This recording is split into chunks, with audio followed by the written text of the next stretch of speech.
ಜಿಟಿ ದೇವೇಗೌಡ ಜೆಡಿಎಸ್ನಿಂದ ಔಟ್ ಆಗ್ಬಿಟ್ರಾ ಅನ್ನುವಂತಹ ಒಂದು ಮಾತು ಕೇಳಿ ಬರ್ತಾ ಇದೆ. ಪಕ್ಷದಿಂದ ಏನಾದರೂ ಒಂದು ಕಾಳು ಹೊರಗಡೆ ಹಿಟ್ರಾ ಅನ್ನುವಂತಹ ಮಾತು. ದಳಪತಿಗಳಿಗೆ ಟೆನ್ಷನ್ ಕೊಡೋ ಒಂದು ಕಮಿಟಿ, ಏನು ಟೆನ್ಷನ್ ಕೋರ್ ಕಮಿಟಿ ಸಭೆ ಶೀಘ್ರದಲ್ಲೇ ನಡೆಯುತ್ತಾ ಅಂತ.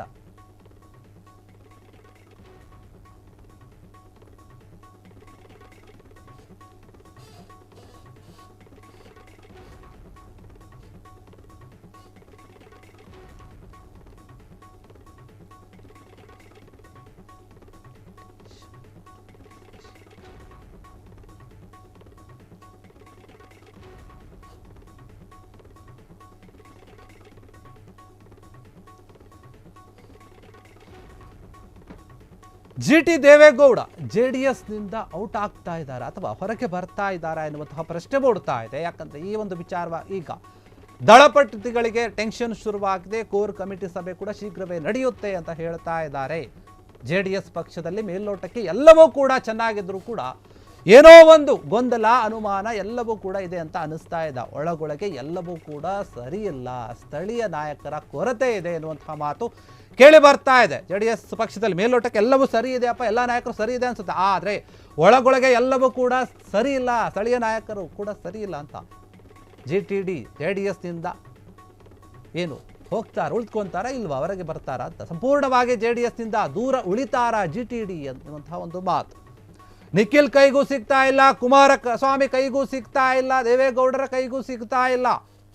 ಹೀಗಾಗಿ ಜಿಟಿ ದೇವೇಗೌಡರು ಎಲ್ಲೋ ಒಂದು ಕಡೆ ನಿರ್ಧಾರವನ್ನು ಮಾಡಿದ್ದಾರಾ ಜೆಡಿಎಸ್ನಿಂದ ಹೊರಗೆ ಇರೋಕೆ. ಯಾಕೆ ಇಷ್ಟು ದಿನಗಳ ಕಾಲ ದೂರ ಉಳಿತಾ ಇದ್ದಾರೆ, ಯಾಕೆ ಯಾರ ಕೈಗೂ ಸಿಗ್ತಾ ಇಲ್ಲ, ರಾಜಕೀಯದಲ್ಲಿ ಯಾಕೆ ಸ್ವಲ್ಪ ಸಕ್ರಿಯವಾಗಿ ಇಲ್ಲ ಅಂತ ಅನಿಸುತ್ತೆ. ಯಾಕಂದರೆ ಅವರ ಜೆಡಿಎಸ್ ನಾಯಕರ ಕೈಗೇನೆ ಇವರು ಸಿಗುತ್ತಾ ಇಲ್ಲ. ಎಲ್ಲೋ ಒಂದು ಕಡೆ ಬೇಜಾರಾಗಿ ಕೂತಿದ್ದಾರೆ. ಜೆಡಿಎಸ್ನಲ್ಲಿ ಅವರಿಗೆ ಸಿಗಬೇಕಾದಂತಹ ಒಂದು ಸ್ಥಾನಮಾನ ಅವರಿಗೆ ಸಿಕ್ಕಿಲ್ಲ ಎನ್ನುವಂತಹ ಕೊರತೆ ಇದೆಯಾ, ಬೇಜಾರಾಗ್ತಾ ಇದೆಯಾ, ಅದಕ್ಕಾಗಿ ಇವರು ಜೆಡಿಎಸ್ನಿಂದ ಅಂತರವನ್ನು ಕಾಯ್ದುಕೊಂಡಿದ್ದಾರಾ ಅಂತ ಗೊತ್ತಿಲ್ಲ. ಹೀಗಾಗಿ ಸಂಪೂರ್ಣವಾಗಿ ಜೆಡಿಎಸ್ನಿಂದ ದೂರ ಉಳಿಯುವಂತಹ ಒಂದು ಪ್ರಯತ್ನ ಏನಾದರೂ ಮಾಡ್ತಾ ಇದ್ದಾರಾ ಜಿಟಿ ದೇವೇಗೌಡ ಎನ್ನುವಂತಹ ಒಂದು ಪ್ರಶ್ನೆ ಮೂಡಿರುವಂಥದ್ದು.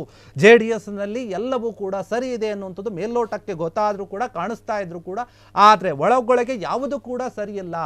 ಒಳಗೆ ಇರುವಂತಹ ಒಂದು ನಾಯಕರ ಮನಸ್ಥಿತಿಗಳು ಭಿನ್ನವಾಗಿವೆ, ಅಭಿಪ್ರಾಯಗಳು ಭಿನ್ನವಾಗಿವೆ. ಎಲ್ಲೋ ಒಂದು ಕಡೆ ಅವರಿಗೆ ಸಿಗುವಂತಹ ಒಂದು ಅಧಿಕಾರಗಳು ಸರಿಯಾದ ರೀತಿಯಲ್ಲಿ ಹಂಚಿಕೆ ಆಗ್ತಾ ಇಲ್ಲ. ಸೀನಿಯರ್ ಜೂನಿಯರ್ ಅಂತ ಎಲ್ಲ ಇರುತ್ತೆ, ಅದನ್ನು ನೋಡಿಕೊಂಡು ಕೊಡ್ತಾ ಇಲ್ಲ. ಯಾರಿಗೆ ಯಾವ ಸ್ಥಾನ ಕೊಡಬೇಕು ಅನ್ನುವುದರಲ್ಲಿ ಜೆಡಿಎಸ್ ವಿಫಲವಾಗಿದೆಯಾ ಎನ್ನುವಂತಹ ಒಂದು ಪ್ರಶ್ನೆ ಮೂಡ್ತಾ ಇರುವಂಥದ್ದು ಈ ಒಂದು ವಿಚಾರವಾಗಿ. ಹೀಗಾಗಿ ಜಿಟಿ ದೇವೇಗೌಡ ಅವರು ಜೆಡಿಎಸ್ನಿಂದ ದೂರ ಉಳಿದಿರೋಕೆ ಕಾರಣ ಏನು, ಅವರು ಸಂಪೂರ್ಣವಾಗಿ ದೂರ ಉಳಿಯೋಕೆ ಚಿಂತನೆಯನ್ನು ಮಾಡ್ತಾ ಇದ್ದಾರಾ ಎನ್ನುವಂತಹ ಪ್ರಶ್ನೆ. ಹೀಗಾಗಿ ಜಿಟಿ ದೇವೇಗೌಡರ ಮುಂದಿನ ನಡೆ ಏನು ಎನ್ನುವಂಥ ಒಂದು ಪ್ರಶ್ನೆ ಹುಟ್ಟುಹಾಕಿದೆ. ಜೆಡಿಎಸ್ನಲ್ಲೇ ಇರುತ್ತಾರಾ, ಇದ್ರೆ ಯಾಕೆ ಯಾವ ನಾಯಕರ ಕೈಗೆ ಸಿಗುತ್ತಾ ಇಲ್ಲ, ನಿಖಿಲ್ ಕುಮಾರ್ ಕೈಗೂ ಸಿಗುತ್ತಾ ಇಲ್ಲ, ಕುಮಾರಸ್ವಾಮಿ ಕೈಗೂ ಸಿಗುತ್ತಾ ಇಲ್ಲ, ಯಾರ ಕೈಗೂ ಸಿಗುತ್ತಾ ಇಲ್ಲ, ಯಾಕೆ? ಅನೇಕ ಬಾರಿ ಇವರು ಕಾಣಿಸ್ಕೊಳ್ತಾ ಇದ್ರು, ಮಾಧ್ಯಮದ ಮುಂದೆ ಮಾತನಾಡ್ತಾ ಇದ್ರು, ಕೆಲವೊಂದು ಹೇಳಿಕೆಗಳನ್ನು ಕೊಡ್ತಾ ಇದ್ರು. ಆ ಹೇಳಿಕೆಗಳನ್ನು ಕೊಟ್ಟಾಗ ನೋಡಿದಾಗ ಎಲ್ಲೋ ಒಂದು ಕಡೆ ಅವರ ಮಾತಿನಲ್ಲಿ ಸ್ಪಷ್ಟವಾದ ನಿರ್ಧಾರ, ಸ್ಪಷ್ಟತೆ ಅಂತೂ ಇರ್ತಾನೇ ಇರಲಿಲ್ಲ. ಎಲ್ಲೋ ಒಂದು ಕಡೆ ಗೊಂದಲದ ಹೇಳಿಕೆಗಳನ್ನು ಕೊಡ್ತಾ ಇದ್ರು. ಜೆಡಿಎಸ್ನಿಂದ ಹೊರಗೆ ಬರ್ತೀನಿ ಅಂತ ಹೇಳದೇ ಇದ್ರೂ ಕೂಡ ಎಲ್ಲೋ ಒಂದು ಕಡೆ ಅದೇ ರೀತಿಯಾಗಿ ನಡ್ಕೊಳ್ತಿದ್ದಾರಾ ಎನ್ನುವಂಥ ಒಂದು ಅನುಮಾನ ಹುಟ್ಟಿತು. ಈಗ ಅವರು ಸಂಪೂರ್ಣವಾಗಿ ಎಲ್ಲೋ ಒಂದು ಕಡೆ ದೂರ ಉಳಿದಿರೋದ್ರಿಂದ, ಅಂತರವನ್ನು ಕಾಯ್ದುಕೊಳ್ಳೋದ್ರಿಂದ ಜೆಡಿಎಸ್ನಿಂದ ಹೊರಗೆ ಬರ್ತಾರಾ ಎನ್ನುವಂತಹ ಒಂದು ಅನುಮಾನ ಶುರುವಾಗಿದೆ. ಜೆಡಿಎಸ್ ನಾಯಕರಲ್ಲಿ ಎಲ್ಲೋ ಒಂದು ಕಡೆ ಎಲ್ಲವೂ ಸರಿಯಿಲ್ಲ ಎನ್ನುವಂತಹ ಪ್ರಶ್ನೆ ಇರೋದ್ರಿಂದ ಈ ರೀತಿಯ ನಿರ್ಧಾರವನ್ನು ತೆಗೆದುಕೊಳ್ಳಬಹುದಾ ಎನ್ನುವಂತಹ ಪ್ರಶ್ನೆ.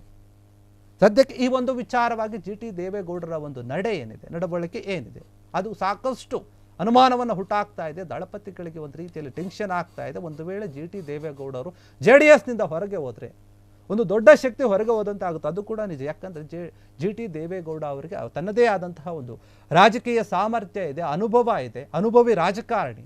ಹೀಗಾಗಿ ಅವರು ಏನಾದರೂ ಒಂದು ಜೆಡಿಎಸ್ನಿಂದ ಹೊರಗೆ ಬಂದರೆ ಒಂದು ದೊಡ್ಡ ಹೊಡೆತ ಬೀಳುತ್ತೆ ಜೆಡಿಎಸ್ಗೆ, ನಿಜಕ್ಕೂ ಕೂಡ. ಹೀಗಾಗಿ ದಳಪತಿಗಳಿಗೆ ಟೆನ್ಷನ್ ಶುರುವಾಗಿದೆ. ಕೋರ್ ಕಮಿಟಿ ಸಭೆ ಶೀಘ್ರದಲ್ಲೇ ನಡೆಯುತ್ತೆ ಅಂತ ಹೇಳ್ತಾ ಇದ್ದಾರೆ. ಇದರ ಬಗ್ಗೆ ಜೆಡಿಎಸ್ ಪಕ್ಷದಲ್ಲಿ ಎಲ್ಲವೂ ಕೂಡ ಸರಿಯಿಲ್ಲ ಎನ್ನುವಂಥ ಒಂದು ಪ್ರಶ್ನೆ ಇರುವಂಥದ್ದು. ಚೆನ್ನಾಗಿದೆ ಅಂತ ಕಾಣಿಸುತ್ತೆ. ನಿಖಿಲ್ ಕುಮಾರಸ್ವಾಮಿ ಎಲ್ಲ ಕಡೆ ಓಡಾಡ್ತಾ ಇದ್ದಾರೆ. ಒಂದು ಕಡೆ ಕುಮಾರಸ್ವಾಮಿ ಕೇಂದ್ರದಲ್ಲಿನೇ ಇದ್ದುಕೊಂಡು ರಾಜ್ಯದಲ್ಲಿರುವಂಥ ಒಂದು ರಾಜಕಾರಣದ ಬಗ್ಗೆ ಗಮನಿಸ್ತಾ ಇದ್ದಾರೆ. ಹೀಗಾಗಿರುವಾಗ ಎಲ್ಲೋ ಒಂದು ಕಡೆ ಜಿಟಿ ದೇವೇಗೌಡ ಅವರು ಸಕ್ರಿಯವಾಗಿ ಕಾಣಿಸ್ಕೊಳ್ತಾ ಇಲ್ಲ, ಆಕ್ಟಿವ್ ಆಗಿ ಓಡಾಡ್ತಾ ಇಲ್ಲ ಜೆಡಿಎಸ್ನಲ್ಲಿ. ಈಗ ಎಲ್ಲೋ ಒಂದು ಕಡೆ ಅವರು ದೂರ ಉಳಿತಾರಾ ಎನ್ನುವಂತಹ ಒಂದು ಪ್ರಶ್ನೆ ಮೂಡಿರುವಂಥದ್ದು. ಕ್ಷಣ ಕ್ಷಣದ ಸುದ್ದಿಗಳಿಗಾಗಿ ಫ್ರೀಡಂ ಟಿವಿ ಸಬ್ಸ್ಕ್ರೈಬ್ ಮಾಡಿ, ಲೈಕ್ ಮಾಡಿ ಹಾಗೂ ಫಾಲೋ ಮಾಡಿ. ಹೊಸ ಸುದ್ದಿಗಳ ನೋಟಿಫಿಕೇಶನ್ಗಾಗಿ ಬೆಲ್ ಐಕಾನ್ ಮೇಲೆ ಕ್ಲಿಕ್ ಮಾಡಿ.